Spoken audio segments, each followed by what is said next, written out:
I got some beef. I got some beef with some of you. I posted this on my Instagram story, and not gonna lie, pretty upset to find out a lot of you aren't using the superior Lightroom, which is Lightroom Classic. Everybody knows it. There is no argument. It's just the way it is. All right, hello, hi, welcome back to another video. So over the last little while, Lightroom has continuously been updating features and adding new things. Not that I paid too much attention to it before. I know that they had it, but they've started to add more and more presets and things like that, which I think are really important and really helpful if you're a new creator, new photographer, new at editing, and you're trying to sort of find your style and figure out how everything sort of works in Lightroom. I suggest definitely taking a look at those. But today's focus is going to be on what they did with the filters and the masking, how they moved that around, how they changed it up, as well as adding two new features that I think are extremely helpful, especially if you don't always want to hop into Photoshop, either because you're not well versed in it or you're like me and your laptop is just not capable of opening Photoshop at all, ever. It's just bad. It's so bad. Anyway, let's stop talking about my horrible laptop. We're gonna hop into Lightroom and I'm gonna show you a couple of these new features. Okay, so for the sake of time and this tutorial, I'm gonna be showing you this photo that I edited the other day and posted over on Instagram. We're gonna take this photo and I'm just taking the preset that I already have on it and we're gonna paste it onto this photo, and this is sort of the base that we're left with because the main focus of this tutorial, as I mentioned, is going to be the new features and the new tools that are available in Lightroom. So as you can see, we have our base here, and all we're going to do now is sort of add the finishing touches by adding the gradients and the masking and things of that nature. So these are the things that Lightroom updated recently, and you'll see that over here on your right hand side, whether you're in Lightroom Classic or the other Lightroom application, I believe, this is sort of what it's going to look like now. So crop tool hasn't changed too much. The healing and cloning is this little band-aid over here. You have your red eye, and then most importantly, this is where all of your masking and everything is going to be now. So if you're a little bit confused as to where things have gone, it's now just this sort of circle. And once you click on that circle, it's going to open this new sort of section right here. And in this section, you're going to find your brush, your linear gradient, your radial gradient, things that haven't changed. But you're also going to find two new features, which are select sky and select subject.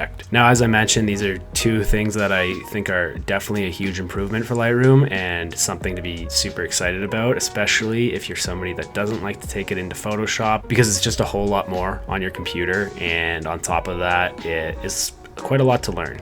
Okay, so the first feature we're going to start with here is the new select sky, and on an image like this, it's actually pretty easy and really helpful because there's a lot of detail in the sky, but it's a little bit flat, and I just want to do a little bit more with it. So okay, so you'll notice that once you open a new mask or start a new mask, whatever it is, they're all going to start to pop up in this side window. Now, I actually really enjoy this side window. It's free moving. You can put it sort of anywhere that you want, and alternatively, if you're somebody that likes to have everything off in the side here, you can grab that mask window and just tuck it away in there. Personally, I don't like having it here because then it just pushes all of this down lower, and that's not something I want. So I'm going to keep that out for me. Another thing you'll notice is that as soon as you put a mask, a gradient, whatever it may be, it's going to automatically show the overlay. Something I also don't like that much, but it's really not that big of a deal because you can just turn it off instantly or press O on your keyboard to turn it on and off. And one more thing you'll see here is that you have this little red square. This is where you can change the color of the overlay,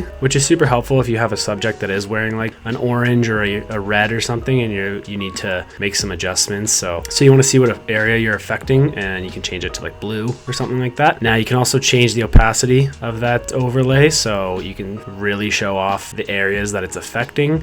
I'm going to keep it around 50% or so because I think that's pretty good. With every single mask you do have the option to add and subtract from those masks and those gradients. So if you press subtract, you're going to see everything's going to pop up here. And typically what I would do before is I would select the brush, which was on like the right hand side, and I would hold option and it would bring up the minus and you could paint stuff out. But now you can just press subtract brush, have your area, and you can just paint out sections that you don't need to be affected if it does mess up, but it does a pretty good job of selecting what you want it to select. So we'll turn that overlay off and we will get into editing the sky. I want to drop the highlights a little bit, bring back some of the texture, and then I also want to boost the color a little bit because it came out a little flat after I put my preset on. So we're going to go over to temperature, bring that up, tint, we want to shift the tint a little further to the purple side. We are going to drastically bring down those highlights to help preserve some of that detail in the sky, bring some of that cloud back because there was a lot of texture. And then, like an absolute madman, we are going to boost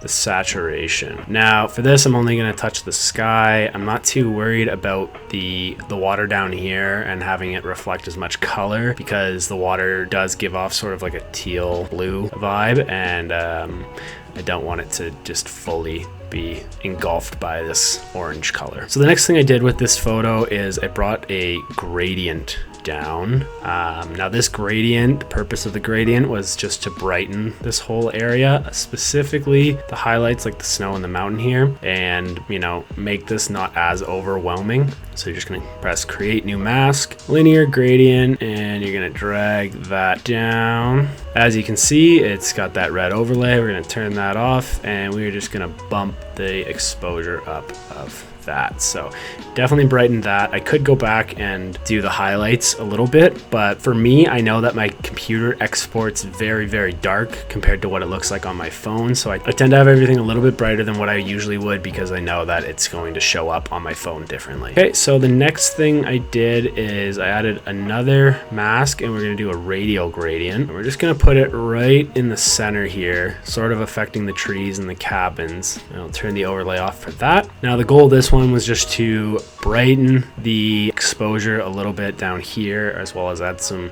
crispness with some clarity. So we're gonna go ahead and bring the exposure up a little bit, and then we're gonna go to the clarity and bring that up a little bit as well. Now to finish off this image, I wanted to try out a subject mask, and I was kind of curious what it would choose. So we're gonna add a subject mask, select subject. So my goal for this was to have it select the mountain, and it did a great job. I really thought it was going to go ahead and grab the cabin and all of that, but it did grab exactly where I wanted it to. And all we're going to do is we're going to add to that very roughly. I'm not too concerned about it. Turn the overlay off. And for this one, my goal was to add a little bit more texture to the mountain, a little more sharpness, and then brighten it just a bit, because as I mentioned, for me, it does come out very dark. So we're going to go ahead and brighten it.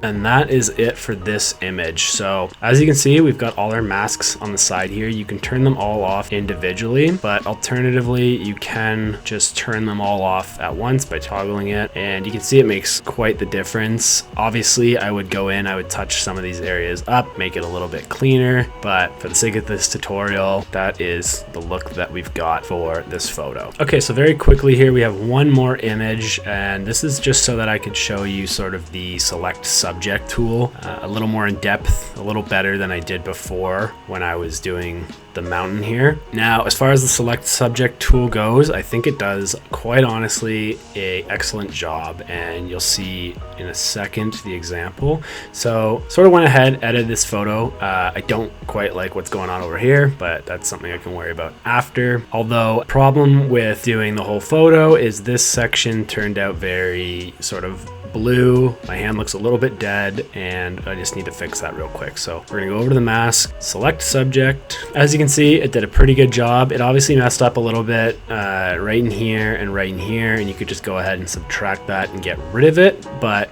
for the most part, it got sort of everything I wanted it to get. You turn that off, it got the hand, it got the camera, and now I can go ahead and work on that a little bit to make it not as terrifying of a hand. And quickly you can see before and after, very rough, quick edit. Okay, so that is a very quick, very brief breakdown of some of the new features in Lightroom. I still need to use them a lot more extensively than I did in this video to really get a hold of how to use them. But that being said, do I like the new features? Absolutely, 100% yes. As I mentioned, I think this is going to save a ton of time. I know for me personally and tons of other people when it comes to flipping back and forth between Photoshop and your editing workflow. Considering no matter what laptop you're using, Photoshop does have a lot of issues and like takes a long time. Maybe I just need a new laptop. Maybe I am the only one. Am I alone out there where like Photoshop just doesn't run for me? Anyway, I think it's something that obviously is going to take a lot of time to adapt to, especially having that new window that you can